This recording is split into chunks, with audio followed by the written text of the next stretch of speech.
নাবালিকা ছাত্রীকে ধর্ষণের অভিযোগে গ্রেপ্তার স্কুলের গ্রন্থাগারিক।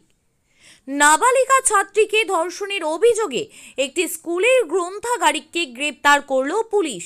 ঘটনাটি ঘটেছে কাকদ্বীপ এলাকায়। ধৃত স্কুল গ্রন্থাগারিকের নাম শুভদীপ মণ্ডল।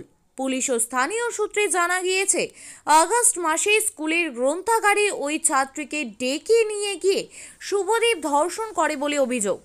এরপর থেকে ওই ছাত্রী আর স্কুলে যেতে চাইতো না। মানসিকভাবে সে ভেঙে পড়েছিল।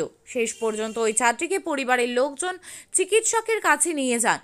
বর্তমানে তার চিকিৎসা চলছে। তবে কি কারণে ওই ছাত্রী মানসিকভাবে বিপর্যস্ত হয়ে পড়েছিল, পরিবারের কেউ বুঝতে পারছিল না।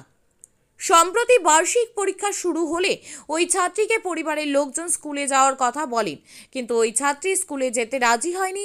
এরপরই তাকে জিজ্ঞাসাবাদ করলে সে পরিবারকে সব কথা খুলে বলে। থানার পুলিশ আজকের শুভদীপ মণ্ডল নামে এক অভিযুক্তকে কাকদ্বীপ কোর্ট এডিজে কোর্টে আজকে প্রেরণ করেন। এর বিরুদ্ধে মূলত অভিযোগ হচ্ছে তিনি একটি স্কুলের লাইব্রেরিয়ান টিচার।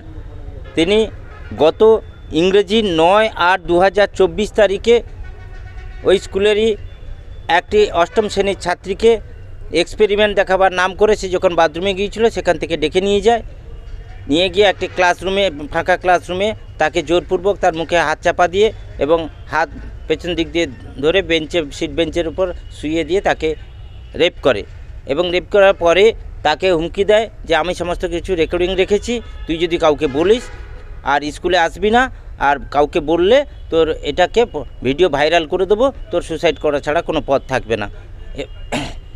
এবং এটা পরবর্তী মেয়েটি ভয়ে ভীত হয়ে যায়। দীর্ঘদিন পরে ফাইনাল পরীক্ষা আসার সময় স্কুলের শিক্ষকরা এবং হচ্ছে যে দুদিন আগে কাকদ্বীপ থানায় কাকদ্বীপ স্কুলের যে ছাত্রীটি ক্লাস 8-এর, তার মা একটি অভিযোগ দায়ের করে। সে অনুযায়ী গত আগস্ট মাসের 9 তারিখে মেয়েটি যখন স্কুলে পরীক্ষা দিতে গিয়েছিল এবং পরীক্ষা শেষ হওয়ার পরে সে দোতলায় ওয়াশরুমে গিয়েছিল এবং ওই দোতলাতেই স্কুলের লাইব্রেরি। ওয়াশরুম থেকে বেরোনোর পথে ওই স্কুলের যে লাইব্রেরিয়ান যিনি আছেন তিনি মেয়েটিকে একটি ফাঁকা ঘরে নিয়ে যান এবং মেয়েটিকে ফাঁকা ঘরে নিয়ে গিয়ে তাকে জোরপূর্বক ফিজিক্যাল রিলেশন করে এবং সেই বিষয়ে কাকদ্বীপ থানায় একটি মামলা রুজু হয় দুদিন আগে এবং অভিযুক্ত যে লাইব্রেরিয়ান কাকদ্বীপ থেকে রেবতী মালির রিপোর্ট, ডিএন নিউজ বাংলা।